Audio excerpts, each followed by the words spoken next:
Ladies and gentlemen, welcome back to HMP. I hope you're ready for some groovy 60s Italian superhero action as this week we cover Flashman from 1967. I am your host, Adam Portress, and joining me today, he counted all the hot Italian women so you don't have to. Please welcome the Hartford Hellion, Sweet John Zakovacs from the internet.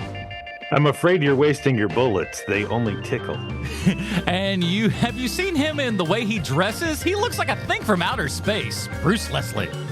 I'm a prickly pear, and parasailing is also my favorite mode of transportation. Oh, man, if you ain't getting there by parasailing, you ain't at least having the most fun you could have in transportation. I'll tell you that much right now.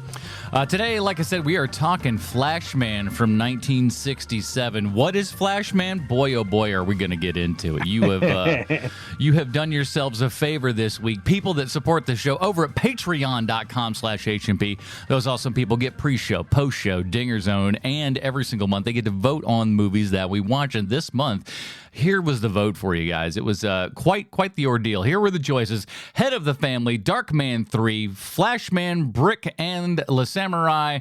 Let's go to the bottom of the bottom. Bruce, I'm so sorry to tell you, my friend, but Head of the Family took home 0% of the votes. Their loss. Their loss, because now it's going to come up. It's going to be our new surrogates. Yeah, we'll see about that. Yeah, exactly. We'll see about that. We may have to envelop some rules here. Next up, we have next at the bottom here, we got Brick, Ryan Johnson's Brick. But above that, the one that Sean thought was going to go all the way, Darkman 3 at 20%. I did. Not too shabby, but right behind that, and this was a shootout really here for quite some time because the top three were battling it out quite a bit actually. So La Samurai came in at 27%, but with a resounding 40%, Flashman came in, and I think Ali really had the best note here, and he said, anyone who is not considering voting for Flashman, please check out the IMDb first. And I got to admit to you, he's not wrong. He's not wrong. Like the second I saw the stupid poster when we were talking about it, I'm like, yep, that's a piece of garbage that we're going to have to watch at some point. I know that it would be this week, but I knew at some point or another we'd be getting around to this piece of junk because it looked just that good. I mean, for example, though, Marty says, "Oh, dog, it's all this good talk on Flashman, but sorry, got to go to Darkman for me." So Marty wanted some Darkman. But, we got here, and boy, oh boy, are we excited for all that. So if you want to be somebody like our folks over at patreon.com/HMP, who get pre-show, post-show, Dinger Zone, who keeps this show going month after month, year after year at this point, or chiming in here on 8 years and everything, and it's because of you awesome people. And so get yourself some support of this show and more content at the exact same time and help steer the ship, HMP over here. We really appreciate all of that. And if you can't do that, jump over to the iTunes, give us a 5-star review, a.k.a. Humdinger. Humdinger. Oh boy, hadn't been a minute. Been a minute. I'm just gonna say, come on, pick it up. Just get with it. I gotta read something. Gotta have something on the show. We gotta pad a little time, right? Oh, we don't have to worry about time. No, we don't. We'll be fine. But again, thank you to everybody that does that. And of course, over at Spotify, they don't have things that you can review, but you can throw stars up in there. Share the show with a friend, whatever you do. We just appreciate you. We're glad that you're here. Let's get into it, boys. Here's the IMDb plotline for Flashman. As we know, IMDb always 100% correct in everything they say or do. Superhero Flashman, who is secretly a member of the British royal family, battles a host of villains and gangsters, including mafia bank robbers and a gang of beautiful female counterfeiters. This is written by Ernesto Gastaldi. The only thing that he's done that I recognize is a movie called Hands of Steel. Very cool Italian Terminator ripoff. Super cool. Directed by Mino Loy, who directed a lot of movies and stuff. Well, he directed a fair of them. Most I don't think many people would know, but his producing work that a lot of people would know would be Devilfish, Cannibal Ferox, City of the Living Dead, and Tough Guys. That's a movie a buddy of mine, Italian tough guy film expert Mike Malloy. He does a commentary on the Tough Guys DVD commentary soundtracks. That stuff's pretty cool. But yeah, so very interesting selection. I'm happy the patrons picked this one because I think we would have had fun with any of the movies that we had, but I think this one was the correct choice. This is the one that I believe the term is called a Shanzi fastball. I couldn't believe our Yes. luck This when I this started felt watching this. this felt very much like the kind of thing that really tickles your fancy, Sean. It's totally my thing, He said it from without a time to doubt. time, but this, like, when you're watching it, you're like, this is what we came up with this podcast for, is stupid bull crap like Yeah. this movie. So the Patreon people, I think, know us, and they go, yep, that's where we need to send them. Well, if that wasn't Yeah. enough, let me sell everybody on this Italian superhero film, because it's got everything. You got this wacky intro that's really just them zooming in and out on pictures and throwing in colors. It was the 60s. It's just what they did. We got Bunsen burners and beakers, the art of miming. Lost art, I say. We get naked in front of your henchmen. It's so Italy that you got scummy dudes and hot ladies galore. You got your invisible robbery and anti-tension helicopter scene. Fights that would make Rudy Ray more jealous. Jaunty flute music. Why? Because our superhero is so rich, he makes Batman look like a pauper. We got an invisible jail interrogation along with the sexiest prisoner uniform I've ever seen. God bless you, Italy. We got human puppetry, helicopters galore, ancient ruins, fun with trains and ships, car from the sky, motorboats and fire, and of course, paragliding. This movie's got everything. So the biggest question I come away with after having seen this movie twice, why is his name Flashman? There's zero reasons, because they needed a name and that was the costume that they had, and they're like, what does this look like? Flashman, that sounds right. That'll work. I can't. I really don't understand that part of it, because especially with those superheroes from the 30s and 40s, like their name meant it was the thing that they did or how they got their power or what have you. Yeah. But Flashman, there is no explanation why this dude's name is Flashman. It bothers me. He's not I get fast. the He idea doesn't fly. that an Italian guy who didn't quite know what the word Flash meant picked the name because he was familiar with Superman and the Flash or something like that. Sure. I really do think that in 1967 they were hoping somebody might buy a ticket to the drive-in because they thought it was about the Flash. Could be. Well, I mean, like, look at it, though. If you go all the way then even to, like, the early 2000s with Asylum Film, there were, like, in blockbusters, Transformers ripoffs and stuff that were there to make dumb people, and they very often did, just go, oh, the new Transformer, I'll buy this. It's Transformers with a PH or something, and they just buy it and they watch it, Yeah. Same diff.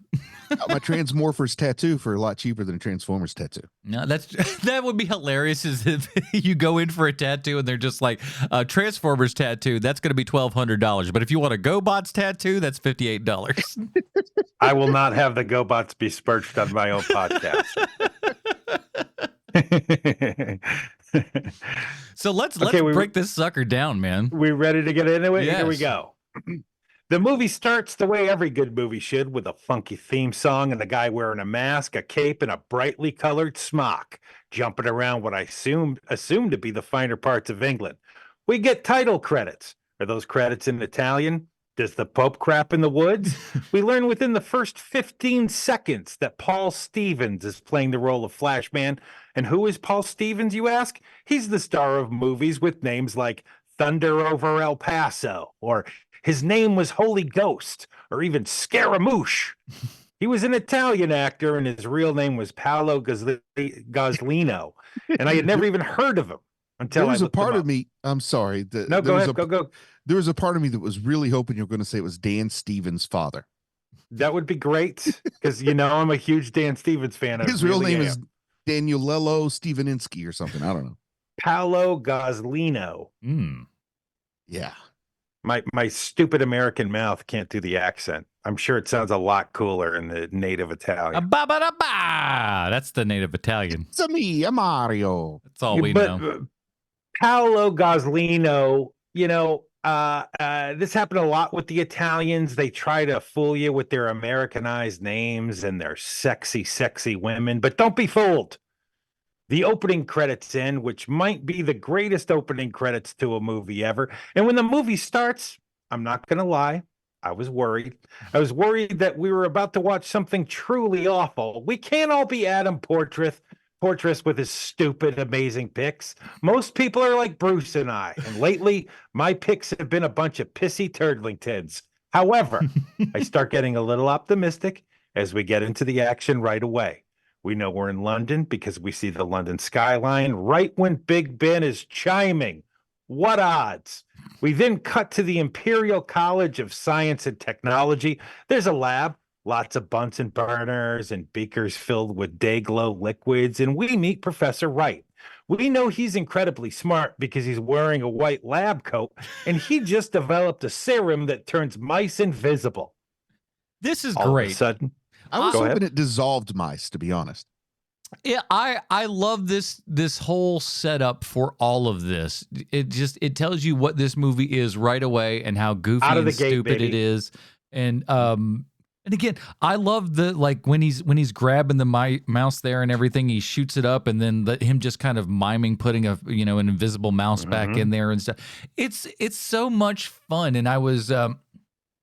I wasn't prepared for all. Didn't read anything, and so had zero idea. Invisibility was a big portion of this, and to know that we are going to get a lot of props and stuff on wires and hanging and stuff. yeah. So good. We'll get there. Yeah, And and so many questions when we get there. I looked into this as much as I could because I want to know everything about this movie now. And basically, there's very few facts about this. One of the very few things I learned was that the writer wanted to make an Invisible Man movie and just wrote it backwards. I like it. Isn't that cool? Is this a good time to talk about Italian films and AVR? Oh, yeah. ADR? Oh, Because yeah. ADR. now this is a bit of trivia that I didn't come up with on my own, obviously. I heard it either on a podcast or on the last drive-in, because that's the only place where I hear these kind of facts. I don't know which one, and I'm not going to put my hand under oath and swear to it. But I picked up the information that for many years in Italy, it was illegal to record synchronized sound on a film set. It wasn't like that it was cheaper to do it the way they did it, or they didn't know how to do it, but it was a Mussolini era law that they could not film with synchronized sound because they needed to have a sensor in the sound booth when they recorded. And rather than having sensors on sets all the time, they wanted to have it scheduled all in one place and do it there. And then they listened to it as they were recording it. So they didn't want something that they didn't approve of to slip through. And then post Mussolini, like the law just stayed on the books until like the 70s. And then also everybody who trained to do it that way, even when it was no longer the law, they were just used to like, don't worry about the accents on your actors. Who cares if we have 4 different languages on set at the same time? It's all going to be in a 5th language by the time we put it out there. But I found that to be a really cool, like interesting tidbit of trivia. Verify it on your own before you go sharing that information. But I just thought that was a cool bit of trivia that it was actually illegal to record synchronized sound in Italy. I would also like to think that if we just, I just want to start making up film facts and stuff. Abraham Lincoln was the DP on the French Connection. Don't look it up. I mean, or, that can't be true. Maybe you might want to look it up before you start go spreading that around the playground and everything. But that's what I'm to understand. All right, so back to it. So we're turning mice invisible when all of a sudden a janitor who looks like Italian Bing Crosby walks into the room, and right away, there's something off about this guy. He's asking a lot of questions about Professor Wright's new formula. Why do you always work so late? How does the formula work? Are you certain that the serum works on humans? This janitor doesn't have enough personality to be asking important questions. He's not Goodwill Hunting or Stanley Spadowski. That reference is for 2 people. He's just a dude in a jumpsuit. As Professor Wright starts explaining how the serum works, I think it's time to check in with our resident doctor to see if the theory checks out.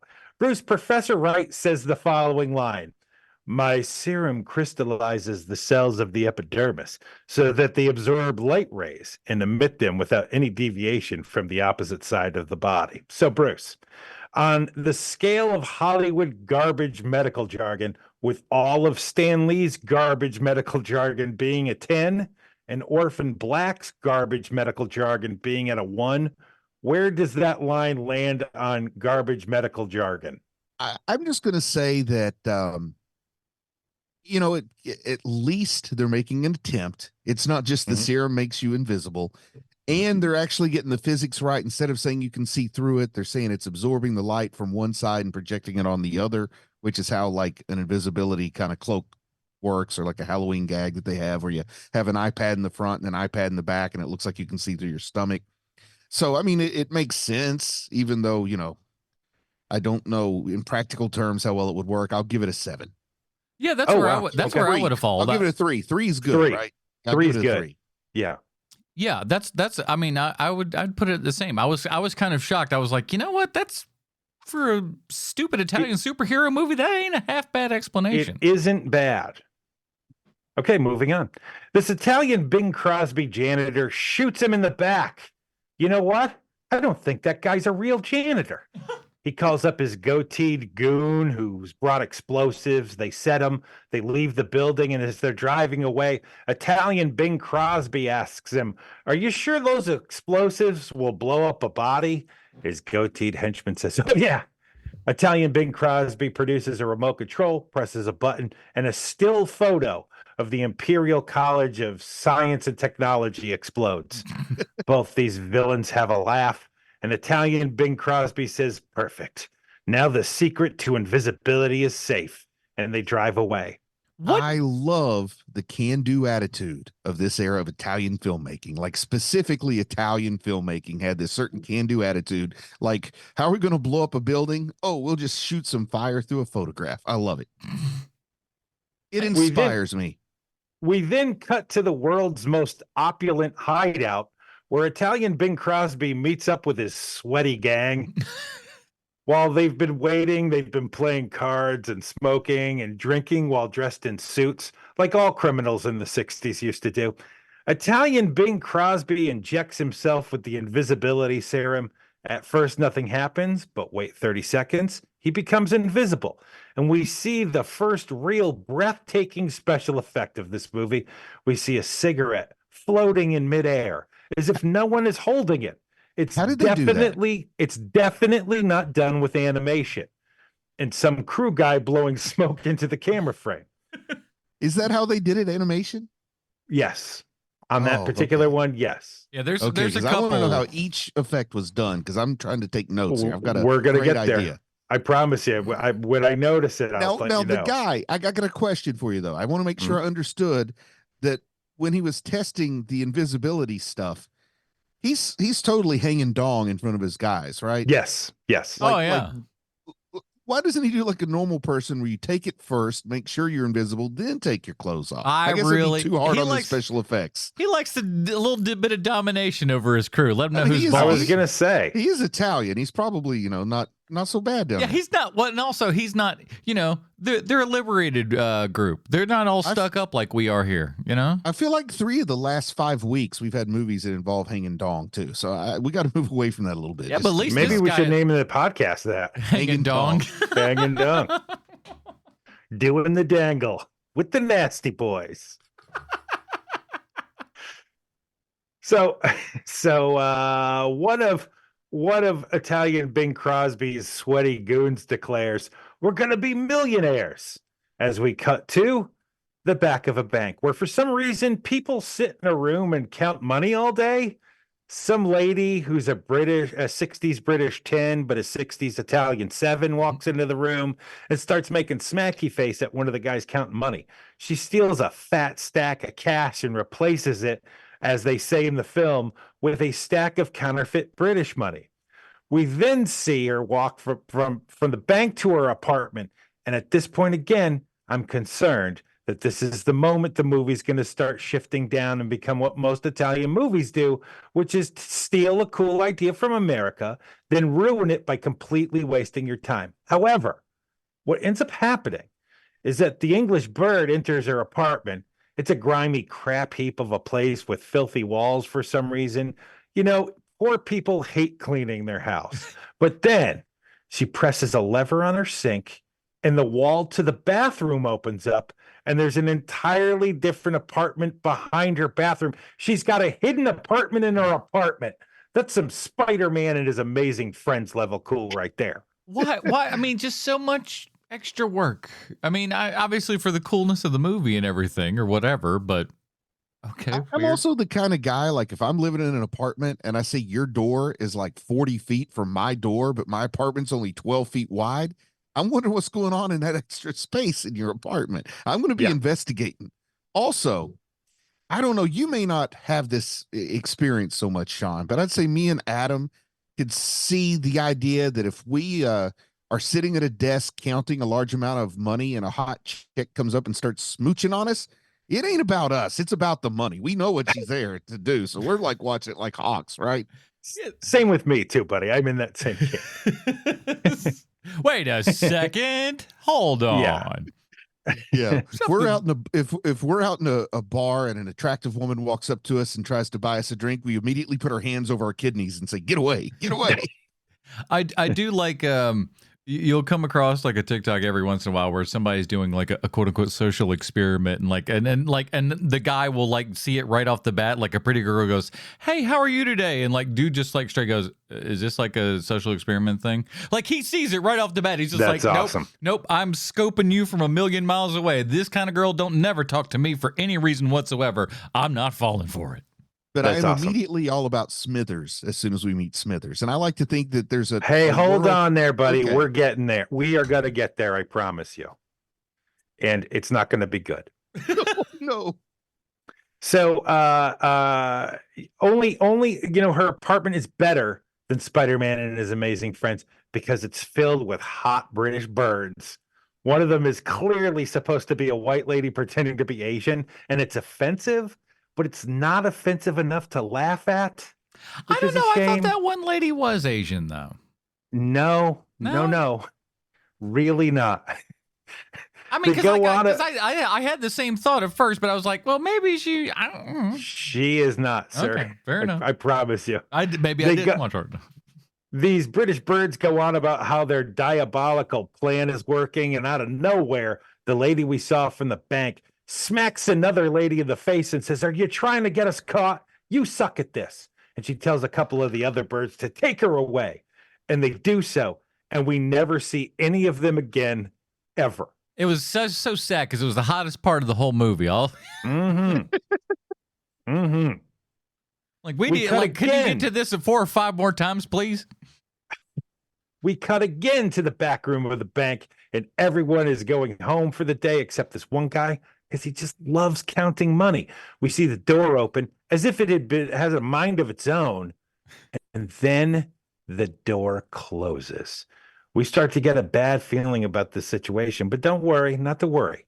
Banker keeps a gun loaded and ready to fire, sitting on his desk out in the open for safety. But immediately, the gun raises as if it were magic, and a voice out of nowhere says, "Put the money in the bag."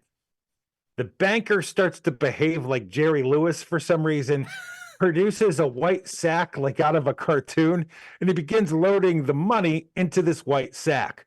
Our second brilliant moment of special effects happens here because the filmmakers are attempting to convince you that Italian Bing Crosby is invisible. In close-ups, you can see the reflection of the glass the gun is taped to. And when it's a wide shot, it's a gun on a string. We're 17 minutes in.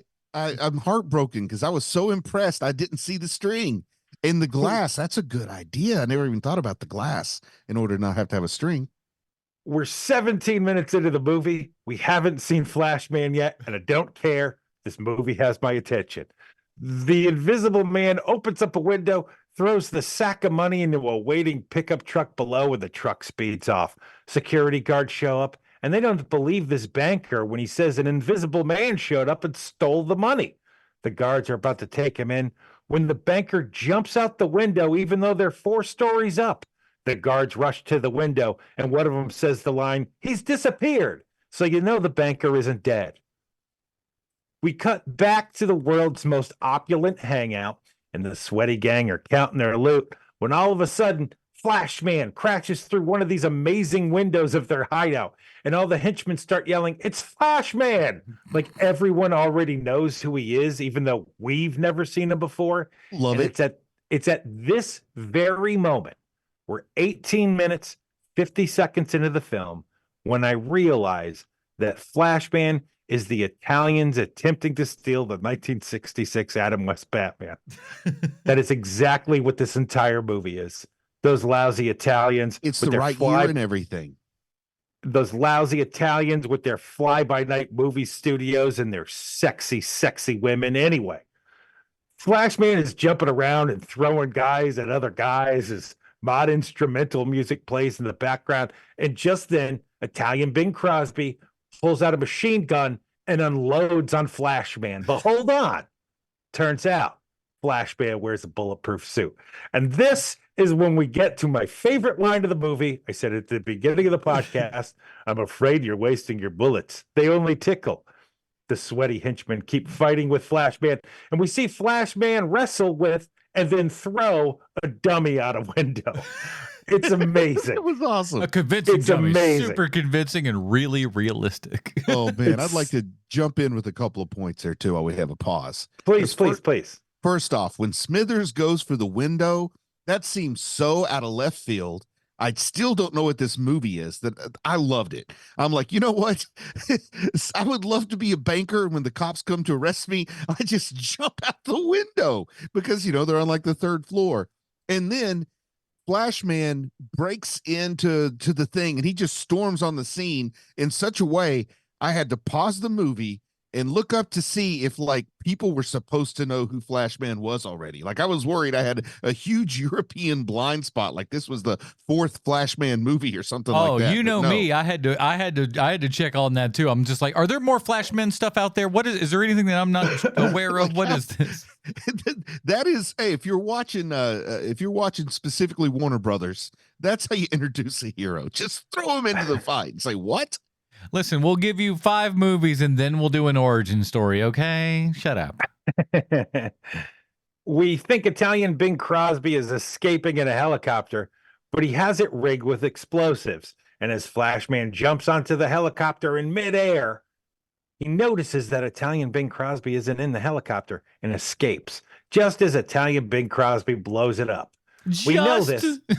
Just as this is my favorite part of the entire film, is how badly this is all timed and edited. It is just atrocious. It is anticlimactic in the biggest and baddest ways. It provides the biggest plot hole of the entire thing. It's like, were you not watching? It's like, hey, that helicopter blowed up real good. You saw it like a body go out 5 seconds before the explosion happened, dog. How did you? And not like it wasn't like there was a whole lot of other action going on and he didn't see or whatever. This is a helicopter in the middle of nowhere and it's one single dude plopping down in the middle of nowhere. Tick, tick, tick, tick. Then the explosion happened. Hey. How about you edit this to where I feel a little bit of danger? Couple more things too. I love how he just uses your basic label maker to label the autopilot. That's just great. In case anybody needs Yeah. to know. Yep. And all I can think when I'm watching this go down is that bag that has the money in it doesn't look big enough to be worth blowing up a self-flying helicopter. Like I think, you know what I mean? It is not enough. The self-flying helicopter worth way more than whatever's in that bag. True. Very true. It's Nice just a catch. I did not $15 catch that switch. part. So we know that Flashman has escaped from the exploding helicopter because we see a dummy dressed as Flashman holding the sack of stolen bank money jump into the Thames.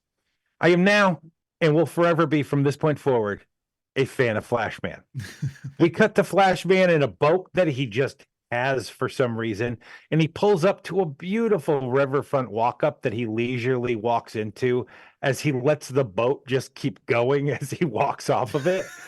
I need to break into the story for a second here to say that while the story of the movie really trucks along, it's really the weird little touches of this movie that totally sell it for me. Like, for instance, is Flashman at this scene here, as Flashman's walking up to his home, there's a dog just walking up the street for no reason, a lone dog. And earlier, while we're in the bank, there's an old man wearing sunglasses inside. He isn't blind. It's never mentioned why. And at the beginning of the movie, when the invisibility serum is being tested on a mouse, there's just the one mouse. There's not a single other animal to be found in that place. It's like nice, weird little touches That's like that to make this movie fun to watch. that's to imply that serum works really well. This is test subject 2000. That place is teeming with animals. There's so many mice around here, you just don't see them. I thought this place smelled really bad for only having one mouse in it. What we need is an invisible snake. Invisible snake and mice are just going at it. You're walking around just bumping into snakes and Back to the movie. Flashman walks into his home, and there to greet him is his butler, weirdly enough, named Jarvis. And they exchange pithy comments back and forth.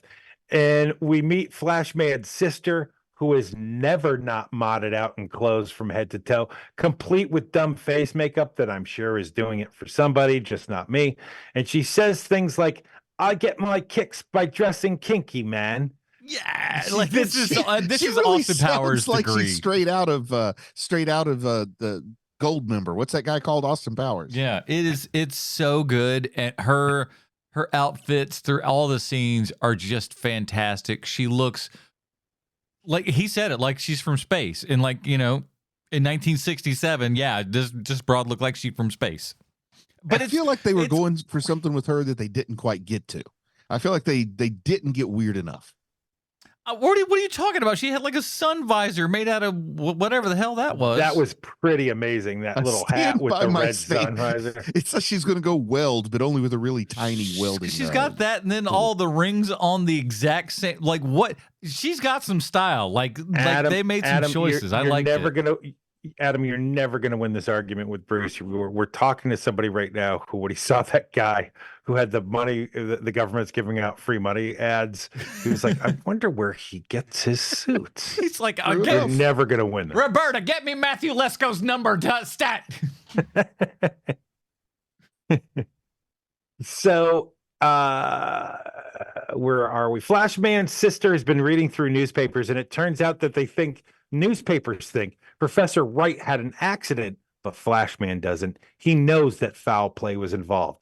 We also meet Flashman's servants, who are dressed like the bad guys in the Pirates of the Caribbean movies. Okay, let's stop here for half a second. All right, this is one of the great things. Like I said, he makes Batman look poor. This guy walks in, he's got butlers galore. Everything is there. And he sounds like Peter O'Toole. That's another thing that I want to like. Flashman really sounds exactly like Peter O'Toole. He's got that cadence and everything. It's like not, but nearly foppish, but close, but not. He's like he's right on that cusp and everything. He's great. I thought two things when I saw this.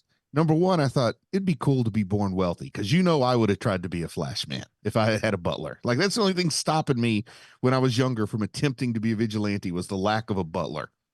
And then number two, I started thinking like how cool this would be if it turned out to be like a Moon Knight thing and Smithers and Flashman and the rich guy are all just like multiple personalities and we don't know what's real. Holy cow. For a movie that's kind of hard to follow at times, I could only imagine what throwing that wrench into this thing would be like. So remember the banker from earlier, the one who started to act like Jerry Lewis when confronted with physical violence? Turns out it was just Flashman in disguise. What? He was trying, I know it. He's trying to catch a counterfeit ring and figured out it was that English bird with the secret apartment in her apartment that was doing it. Man, that Flashman is something else. What can't this guy do? We're 25 minutes into the movie, and now I think Flashman might be my favorite superhero ever. He gets a job. He goes through the employment process because he thinks some shadiness is going down, allows said shadiness to go down because he wants to see where it goes. And then it goes and like he's practically creating his own crime. I feel like they missed an opportunity to have the bad guy realize he stole counterfeit money. Like I thought there was a golden opportunity that got missed there. I thought that's where it was headed too, and I'm kind of surprised by all of the dead dead plot threads that happen in this movie too. Like it seems like with all those smoking hot ladies in the apartment, hidden in the apartment, it seems like that was supposed to go somewhere, and they just killed that scene. I love everything in that. Apartment. It's on the floor or something, the editing room floor. I feel like the ladies found out what they were expected to do in order to get more screen time, and they said, no, thank you. I think it was like, we lost the pages. We no shoot anymore. Go on to the next scene. No one noticed. Put the hot girl in. We cut to Scotland Yard, and they're interrogating the British bird, and I immediately get a bad feeling about a character named Inspector Baxter. And it happens in this scene immediately. He's bumping into people. I'm guessing he's supposed to be the comic relief because goofy comic relief music starts playing. His moments are really the only moments in this movie that are really hard to sit through. Anyway, Scotland Yard thinks she's in on the robbery, and they search the bank lady's apartment looking for the missing butler, but find nothing. Remember, the cops don't know about the hidden apartment inside her apartment. They're about to leave when Flashman, disguised as the banker, comes out of the bathroom with the sack of stolen loot and says, "You got me, coppers." And I'm not going to lie, I was surprised as hell at this part. I was like, oh my God, I can't believe that this is happening already. Amazing. She could have freaked out a little bit more because I feel like if you just all of a sudden there was somebody in your house that you had no clue about, you'd be, she's a 3 when she should be a 9. And I'll also say that Peter Sellers, I think they were really trying to milk a little Peter Sellers in this guy because the Pink Panther had been made a few years before. Well, and you got all the Saint stuff. Sir, you're no Peter Sellers. The cringiness was appealing to me because I'm the kind of guy that likes to stare at the car wreck sometimes. God, so I totally know what you mean about the cringiness, but I was really rolling into it. It was somebody I knew what I was going to get from him. It's just the worst. The character sucks. I hate everything about that character.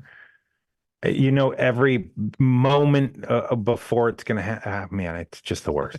But you know, they couldn't afford Peter Sellers because Stanley Kubrick said when you hire Peter Sellers, you get 6 actors for the price of 12. Right. We cut to a newspaper that reads, "Bank heist suspect caught. So was the rest of the gang." And as the camera pans down, we see that the newspaper is being held by Italian Bing Crosby, who can't figure out why the money wasn't blown up when the helicopter exploded. He decides he's going to sneak into the prison that's currently holding this banker using the invisibility serum and find out just what in tarnation is going on around here. We get to the prison. It looks like the Night's Watch castle. We get a great scene of invisible Bing Crosby stealing the keys to the prison cells and drinking the guard's tea right in front of him. It is an absolutely perfect scene. Because especially with the tea being drank and everything, like it doesn't need to happen, but it does happen. They're showing off. It's really kind of cool. And the fact that it's fun. Like, even the fact that the cup goes like you're almost like looking through the back of his head as he drinks this when you think about it, because the cup is pouring out towards the camera. So we're technically looking through the back of his head while he's like, that's kind of a weird, freaky idea. So guys, how do they do the tea gag? Animation. Yeah, well, I mean, depends on which shot we're looking at. Yeah. But I mean, the with the tea coming out of the cup, that's animation. The tea, yeah, the liquid portion is. So yeah, they're just animating straight on the cell. I think yes, so. probably Something along those lines. There were a couple of times where you could tell where they were probably double exposing on a couple of different things here and there. There is that too. Yes. I always wondered how they do all these things before you could just key out stuff. You know. You know, Adam, I think that you might be right. That might be double exposure on the tea. They're smart enough with that was one thing I was really surprised about is how decent, like, because when the gun is going around in wide shots and stuff, it's pretty stable. It's got a good, it doesn't have that kind of weird floaty all around and jiving up and down. Stooges when they're fighting a ghost. Yeah. Yeah. It's a lot better than that. It's not, it's not your Universal Monsters, Invisible Man stuff, but it ain't bad. I think that there's moments with the gun specifically where I think it's on a glass dowel. Oh, I'm sure of that because this is okay. So this is 1979, right? Or 67. 67. Okay. I'm trying to think when was so the time, the only time that I can think of right off the top of my head where this kind of glass and the floating and everything was done is in 2001. Is that 64? Right. Trying to think of what I forget the year, but I was just trying to figure out, because that's the only time that I could think, because that's when I was watching this, of how smooth and everything is. That's what I felt that it had to It's have been not on all, the but plane. it's not always smooth. I mean, that's the fun of the movie. Yeah. There's a few string movements, but there's a lot of what I thought was maybe glass plate. Well, that's what I'm saying. In comparison to what it certainly could be, if this were an Ed Wood film, you know what I mean? Way different. Yeah. Invisible Bing Crosby then goes to the banker's cell and questions him. But remember, the banker is actually Flashman in disguise. And he fools Invisible Bing Crosby into believing it was all that English bird's fault. And when Bing Crosby leaves, Flashman gets his fingerprints using some powder he just has on him while he's in prison. And then he immediately escapes. Invisible Bing Crosby starts to interrogate the British bird. And the sexual chemistry is so palpable and so hot, I had to open a window and turn on a box fan. They decide to team up and destroy Flashman, and Invisible Bing Crosby helps her escape from prison. Later, the bad guys meet up at a bar, and they come up with a diabolical plan that involves stealing all of the Maharaja's money and murdering him. But listening into their conversation is none other than Flashman himself, and yet another disguise. So Flashman goes to Scotland Yard, where we have to endure the soul-crushing, quote, humor, end quote, of Inspector Baxter again. You just feel parts of your soul leaving you as Flashman tells him about the Invisible Man and gives him proof as to who the bad guy is. But Inspector Baxter isn't having any of it because he sucks, and Flashman knocks him out by slightly tapping him on the forehead. And Flashman escapes by jumping out a window directly into his convertible and drives away. This is really, really cool favorite escape. part. I love that he jumps out the window straight into the convertible, and it's a regular 1960s convertible. Just a car that you would get. It's beige. It's a beige convertible. The tweaking of the nose was kind of a weird That happens touch. way later. That happens later. Oh, I thought it happened when we first met him there. Sorry. But no, because that's Flashman who does it to him at the end. Well, he does it when they first meet too. And then the invisible person does it, and then Flashman does it again. So there's 3 nose tweaks. Oh, okay. People be touching noses when they're invisible. You know that's how they do it. I will be totally honest. The Inspector Baxter scenes are so brutal to sit through for me that like I'm usually like putting down notes and like doing other things. No, I'm sorry for even bringing it up. I'm sorry. It's fine. We cut to the airport where Italian Bing Crosby, his goateed goon, and the English bird have already gotten on a flight for Beirut, where the Maharaja will be. Flashman shows up as his real persona, rich English guy. And seriously, I couldn't pick him out of a lineup if he was holding a sign that read, "I'm Flashman." He hands his sister some lollipops that make a loud warning noise if anything bad should happen. And they go on and on about these lollipops in a way where you as the viewer are absolutely certain they'll come up later, and they totally do. Flashman, sorry. I just said it's like a cue James Bond moment there. Aha.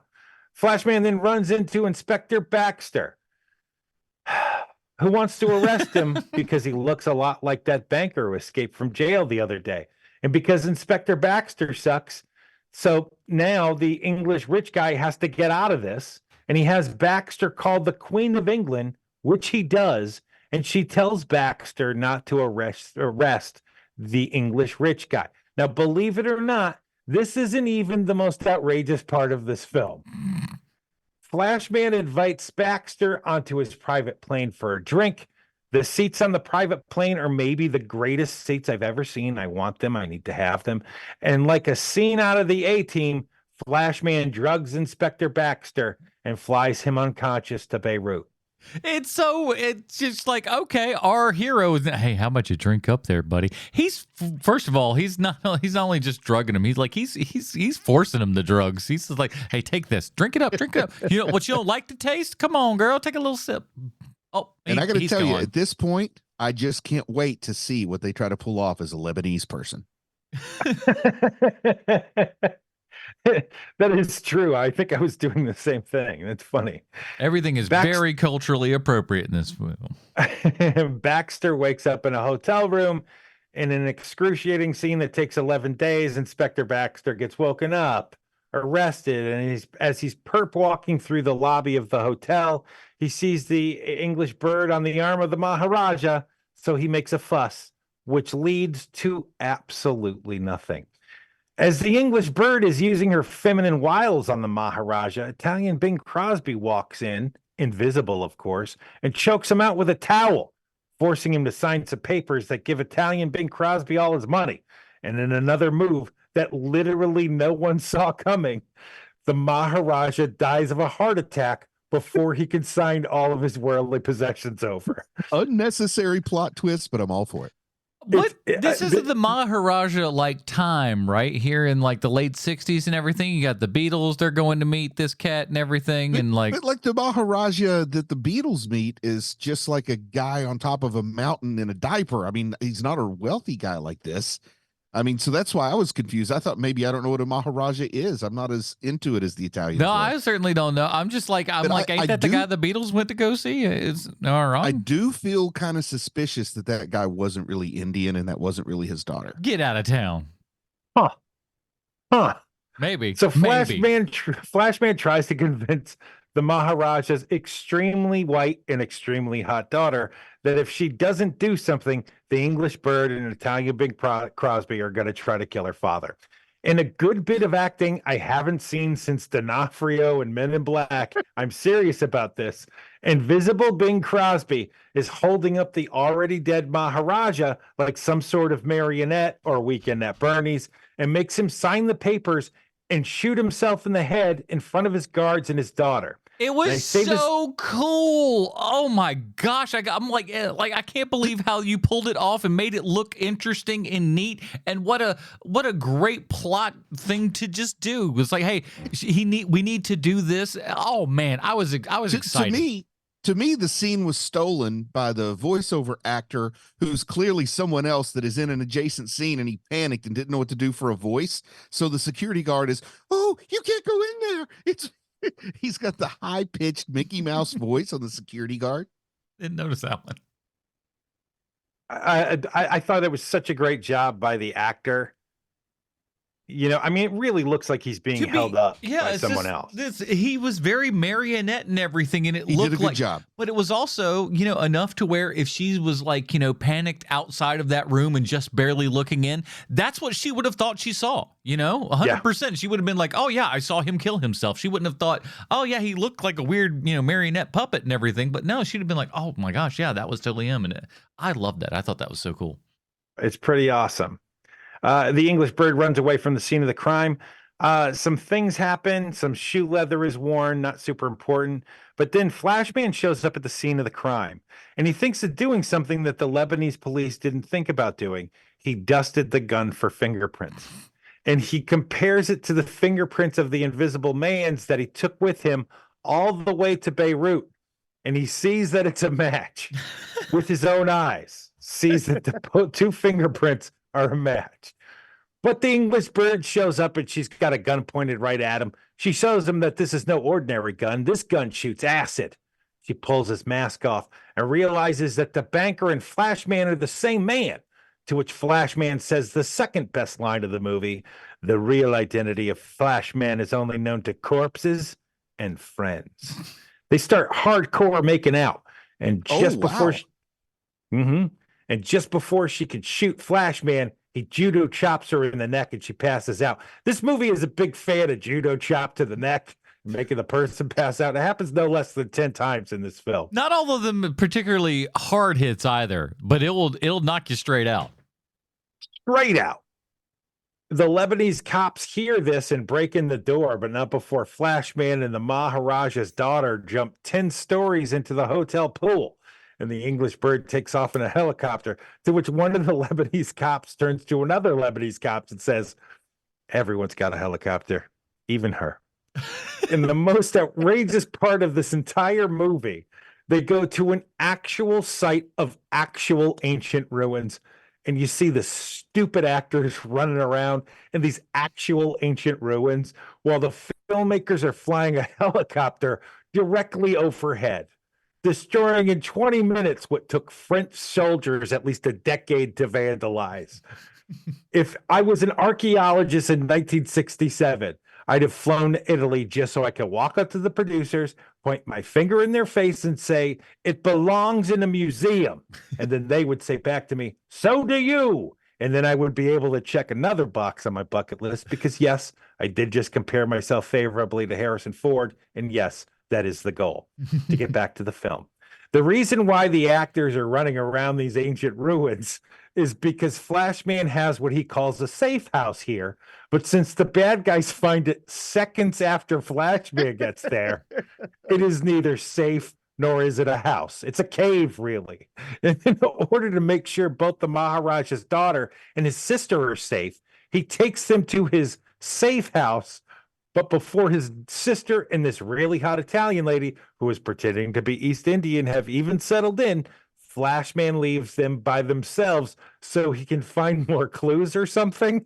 Anyway, the bad guys, Invisible Bing Crosby and English Bird, show up seconds, literally seconds after Flashman leaves, and they force the Maharaja's daughter to sign a piece of paper saying they should totally get all of the Maharaja's money and set a trap that will explode the second Flashman walks back into his not-so-safe house, killing his sister and Flashman in the process. Yeah, if they, I hate to tell them, but there's no. Anytime that you say, "Oh, the second that something happens," you mean like with the helicopter in the early scene there, that real fast bull crap. If somebody hits a button, it's gonna be 15 seconds before something goes off. The second he walks in, you just know that's a lie. I do like some of the conversation between Flashman's sister and the heiress. I don't know what to call her. Her mother's supposed to be Polish. Her father's supposed to be a Maharaja. I'll call her the heiress. I can't remember her name, but she's lets her borrow some clothes. So she comments about those totally modular clothes, and she says, "Oh yeah, they get me all kinds of stairs at home, and to get a stair in London is quite something." Like she is really proud of being ogled. Yeah, listen, man, it was the 60s, and that's the way you rebelled, was just dressed different than everybody else, and like the wackiness, the crazier the better. I mean, like, times the more things change, the more they stay the same. Meanwhile, across town, I should say it like we're watching the Super Friends. Meanwhile, across town, Flashman is looking for clues at the shell company the bad guys are using to steal all of the Maharaja's loot. Flashman shows up, and a single guy wearing military surplus clothes is keeping guard of the place. And Flashman whoops on him with a judo chop and a really hard shove. He finds a walk-in freezer, and when he opens the door, he sees the invisibility serum. But just as he reaches for it, the goateed goon from the beginning of the movie shoves Flashman into the freezer and locks the door behind him. A classic locked in the freezer scenario. Now look, at this point, I'm a massive Flashman fan, so I know he's getting out. But he immediately does so, leaving no time for suspense or even the question, how's Flashman going to get out of this one? You never even question if he's cold.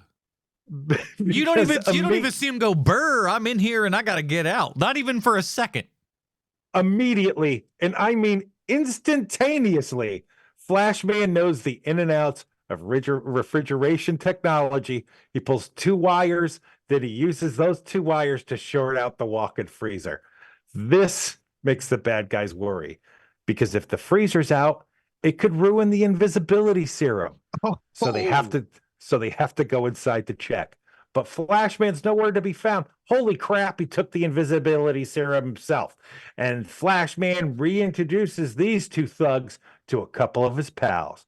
They're called Left Fist and Right Fist because Flashman isn't very clever. He doesn't need to be. He's Flashman.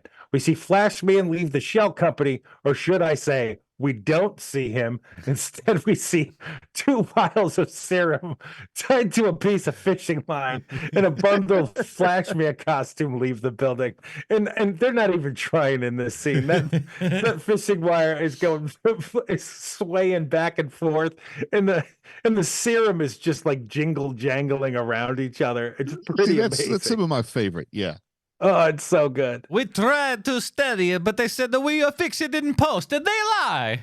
My favorite can-do attitude is coming up soon. I can't wait to get to it. We then cut to the only part of this movie I find painful. Yep. We're in the middle of another Inspector Baxter scene. He's going on about being arrested when his hat mysteriously rises from the desk and gets placed gingerly on his head. Of course, we're not easily fooled. We know what it is. We know it's a ghost. But hold on a second. What's this? It's Flashman? Oh, I'm blown away. Flashman goes on to hand over the invisibility serum and the antidote, and he explains to Baxter and the chief of Beirut police that it was Italian Bing Crosby all along. Then Flashman leaves. The 2 cops argue over who should get the serum, and they break both vials, destroying the formula and the serum because Baxter sucks. We're back at Flash. Go ahead. I prefer the idea that if you want to see them again, you have to tell them a story. It really is an anecdote that brings them back. Once upon a time. Some Baxter level crap right there. We're smiling ear to ear. If you're at home, he's smiling ear to ear, folks. I'm really not. We're back at Flashman's secret safe house hidden under the ancient ruins, and his sister warns him of danger using one of those lollipops from the airport earlier that make the loud warning sound. Flashman defuses the bomb because he's awesome, and he unties his sister, who says the Maharaja's daughter is in trouble. Italian Bing Crosby and the English Bird are going to tie her to the train tracks at 7, which immediately fills me with questions. Questions like, why 7? And how the hell would Flashman's sister know what train tracks they're going to tie her to? And when did they take the Maharaja's daughter from the safe house? And when did they tell Flashman's sister what their plans were? Anyway, we're at the train tracks, and we watch a real stuntman jump off a bridge onto a moving train dressed as Flashman. And it's a pretty awesome stunt, because it's a real train. I was impressed that they got a real train. I was really expecting this to be some Lionel train track stuff. You know what I mean? But yeah. Real train. Yeah. I like to think it's guerrilla style. They didn't have permission to use the train. They just told the guy to jump on it as it went by. Oh man, that brings up some really bad memories about a movie they tried to shoot in Savannah. Yeah, sorry. But they did, like, there's so many things here where they were just like, they clearly just had some access to it, and they were like, this is production value. The ancient ruins is it, you know? Well, like, we got helicopters and we got access to this thing. This looks like we spent jillions of dollars and we spent $0 doing it. So that's why they did, you know? It's pretty amazing. It works. I'll vamp for a minute while you find your spot, but okay. No, go ahead. No, you go ahead. I was going to say, I do like that it's a steam engine, so you know it's like a Tweetsie Railroad type train. Like, it's not an actual working train, because it would be way outdated by 67.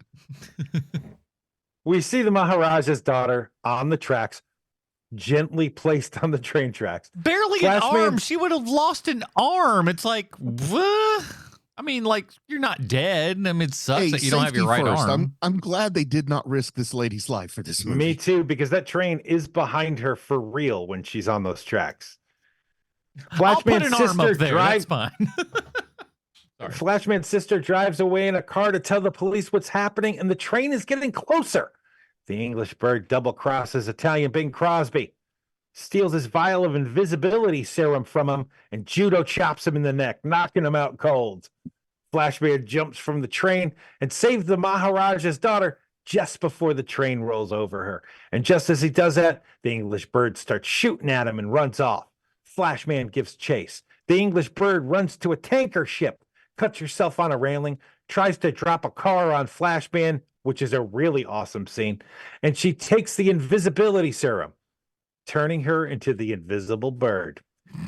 She begins taking off her clothes that she'll be totally invisible. And now I know why the writers wrote into the script that everybody has to take their clothes off as they're taking the formula to being completely invisible. Now, due to her cut from earlier, Flashman follows the trail of blood drops and follows her to a boat pier. Does a boat chase begin? You're damn right it does. This is an Italian movie. There's going to be a boat chase. Now, this boat chase goes on for a long time, but at one point, the boats go from real boats to cute little model boats. Yeah. Yes. And due to a fire on the water caused by the invisible bird, Flashman decides he's going to do the only sensible thing someone could do in this situation. He begins parasailing to get over the fire. Talk about having access to something and gotta shoehorn it into your movie. Like, they find a weird way to justify parasailing, but I do love the can-do attitude when the remote control boat has like the little army figure with the toy parachute dangling behind it. Oh, I love everything about the can-do attitude of, we got to do a bunch of pyro in a boat. We can't do that in real life, so we're going to do this in a koi pond in our backyard. It's so adorable. Like it's like watching the Land of Make Believe in Mr. Rogers' Neighborhood. That's really what it felt like. As soon as this happens, the boat and Flashman turn into cute little models. The boat explodes, but Flashman does make it over the fire. The invisible bird runs her boat ashore, where she is immediately run over with a car by Italian Bing Crosby and then shot dead, literally immediately. Flashman shows up like 30 seconds after this happens, and Italian Bing Crosby starts throwing explosives at Flashman. But in my favorite moment of the movie, Flashman throws a fishing net over Italian Bing Crosby. Just as he's about to throw another explosive, Italian Bing Crosby gets caught up in the net and explodes. Just then, the cops show up and Flashman runs away. He's booking it. He runs away. Does he parasail away? He eventually First, does. he runs away. He Okay. eventually goes back to parasailing. He runs away. You don't see enough of the hero, the superhero, exploding the villain at the end of movies these days. It's true. That explosion was boss too. Good, like that. Only Yeah. time they had the good editing was during that explosion, because they go to like, you're there for the dummy for like half a second for the explosion. Like, good timing on that one, which makes me mad because it's just like, bro, you couldn't get that helicopter scene right. You got this one right. What gives? They only had one dummy, so they didn't want to risk it until it was the payoff scene. I guess. We got to get this dummy throughout the entire movie. Mm. A few minutes later, Inspector Baxter screws around for a minute or two at the crime scene, and Flashman decides he's going to start parasailing again, only this time tied to a Jeep. He, his sister, and Maharaja's daughter all decide it's time to go home to London, but they're going to have to pick up Baxter first. So Flashman hooks Baxter up off the beach and starts parasailing with him and force him to involuntarily parasail off the back of a Jeep as the credits roll. The end. That last bit looks super dangerous for the second guy It's- who's like dangling there on the end of the parasail. It's insanely so. Like the way that his body was, like you could tell by his body language that it was very, very dangerous what they were doing. Because there's Did a they lot of gain- slack in that rope and everything. So he's dangling, and I think he was upside down. Did they gain anything by having him parasail off at the end? I mean, could he have just jumped in the back of the Jeep and His had a cousin owned a parasailing company, Bruce. But they already used it. It's in the script. He owned it. Got to make it. We had access to that for a couple of days. So, when in Rome, set it on fire, I think. I think that's the Italian way for all of this stuff. I think they needed the close up of there's just like a strong tree branch with a rope tied to it, and you have the actor playing Baxter just holding on and like swinging and acting like he's being dangled and like screaming in fear. They needed that one cheesy close up to sell it to me. Well, I don't know why they're not using green screen, because they're using green screen on the old Batman TV show. This is Italy. Right, but I mean, it's not like that technology is completely unheard of in Italy at the time. It's not like it was like high-end special effects on Batman. Well, I Yeah, did do a little bit of research, and the color green was not introduced to Italy until 73. that makes Oh, I sense. see. They Good were doing research. brown screens, and it just didn't We work are very not well. taking the screens. Anyways, all right. Before we get to our final review of this Italian masterpiece, we have to ask ourselves how it relates back, how this 1967 superhero film from Italia relates back 1-to-1 with Sylvester Stallone. Why, thank you, Adam. I have a prepared statement. Oh, Ciao bella, Mr. Stallone. I'm not sure how much you know about Italy, but it's pretty amazing. I hear they got pasta over there, a style of meatballs called, get ready for this, Italian style meatballs. It's pretty good. They also make movies over there, and lots of those movies are awful. Just look at the subgenre for jazz knockoffs. 99 out of 100 will be Italian made. This week's movie, Flashman, is another knockoff, but it's a knockoff of the old Batman TV series, and I'm not going to lie to you, it's amazing. The guy who wrote the movie is Ernesto Gastaldi, and while he wrote over 120 movies during his career with names like Death Walks at Midnight, Your Vice is a Locked Room and Only I Have the Key, and Death Walks on High Heels, he also wrote movies that I really like, such as My Name is Nobody, Flashman, and he has an uncredited role as writer on Once Upon a Time in America, which is Sergio Leone's 6-hour-long movie that made Jennifer Connelly a star. She was 14 years old when she made that movie, and uncomfortable conversations were had across America at that time. But also, Sergio Leone was absolutely driven to make this movie perfect. He interviewed with over 3,000 actors for his opus. And one of those actors was you, Mr. Sylvester Stallone. You ended up losing the role to Robert De Niro, so I'm sure you weren't butthurt about it. I mean, it's like getting kicked off your bowling team because they've replaced you with Walter Ray Williams Jr. Pause until Adam and Bruce are done praising the brilliance of Walter Ray Williams Jr. And I'm going to say something that may be controversial, but I've seen Once Upon a Time in America twice. Once with the original studio cut, which is like 90 minutes long, and I watched the entire 6-hour-long version. And I'm going to be honest here, I don't like the movie. I never have. I think you might have gotten away with one there, Mr. Stallone. The studio cut is strangely put together, and the 6-hour version is 6 hours. But it's not Ernesto Gastaldi's fault. He only wrote the dang thing. He didn't shoot it. And there you have it. This week's Stallone connection is none other than writer Ernesto Gastaldi. I hope to hear from you soon. Your pal, the Hartford Hellion. man, if you got a vowel in the last bit of that name, there's a decent enough chance you're going to have some sort of connection till Sylvester Stallone says I. All right, here at HMP, we have our own patented Robin rating system. Bruce, where does Flashman from 1967 fall in the Robin rating system for you? I'm a little different than Sean. I think I had more fun talking about it than actually watching it. I think I would have enjoyed it more if I had watched it with somebody to like have some of that conversation in real time. But it's still, as much as I love this era of Italian cinema and, the knockoff stuff, I also like the horror stuff, the Giallo stuff. I love it all. So this is pretty middle of the pack for me. Which isn't a bad thing. It's just I don't think I liked it as much as Sean did, but still worth a watch. It's on YouTube, costs you nothing. I'm gonna just go straight down the middle, Damian Wayne. All right, that's fair enough, Sean. Oh, this is a Dick Grayson for me all day. I mean, this is my style of movie, man. This is like it's the thing that Red Letter Media, there it is, take a drink. Red Letter Media says all the time, where it keeps surprising you with its craziness, this movie. Like over and over again, you think, oh, okay, so this is where we're going to start to get bored. And then something bananas happens yet again and again and again. So for that reason alone, it's a Dick Grayson.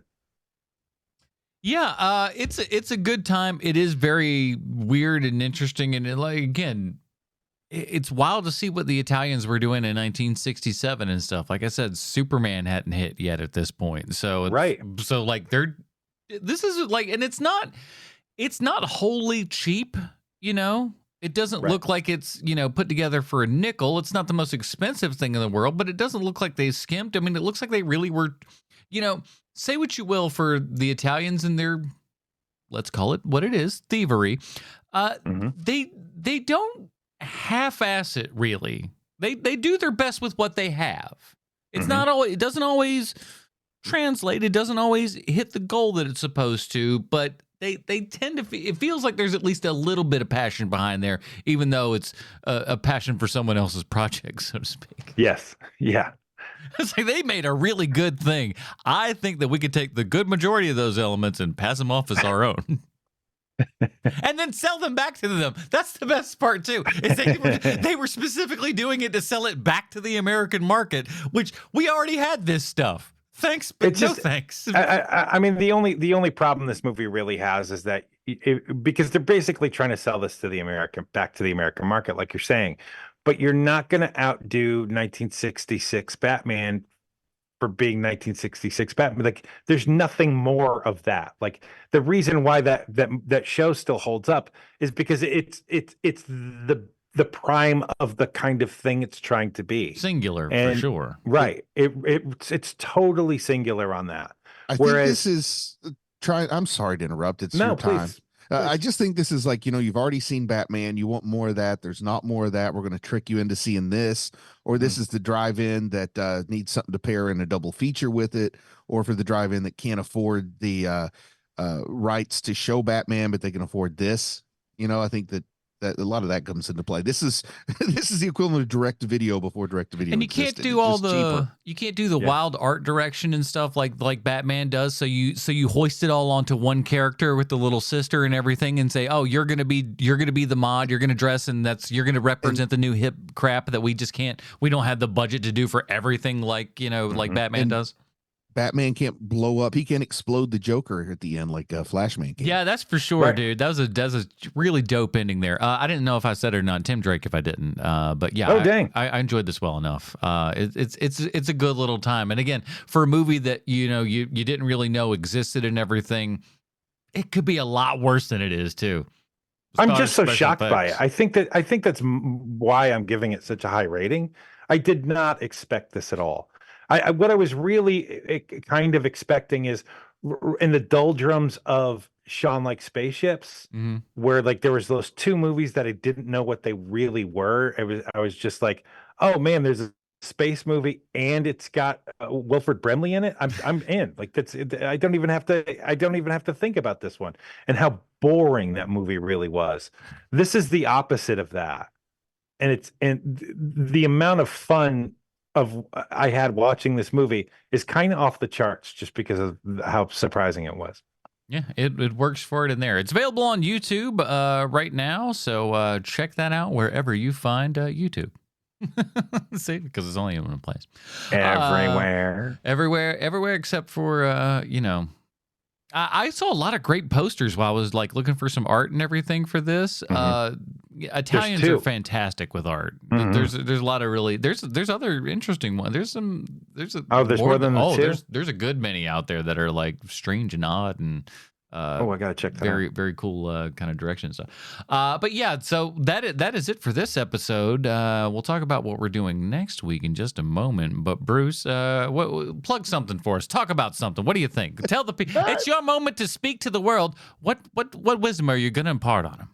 Well, there's a couple of shorts in the works that I'll have to talk about hopefully within the next month or two. But other than that, I'm just going to say go to YouTube and just check out some of my old anime stuff. So what you're saying is award-winning filmmaker Bruce Leslie has another project in the pipeline. Well, I have one project where all I have to do is be the boom operator, so I like that. Hey, a project is a project, my friend. Yeah, and then I got another one that's 100% BLP, Bruce Leslie Productions. That I'm working on. Don't step back. By the way, but like I hate to bring this up on the show, but like a slight bone of contention here. How are you not Prickly Pear Productions, for crying out loud? Because I literally just came up with our historic way of picking names. Like as I'm almost finished with the film, I'm like, I got to come up with something. But yeah, Prickly Pear Productions works. It's wide open. My kids want to call it Triple Fried for their reasons. So yeah, I like that. That's a good one too. I do like that. But yeah, I was just like, how was it not Prickly Pear Productions right off the bat? I thought, could have sworn. The nice thing is, I'm not such a huge deal that would be difficult to change the name of it.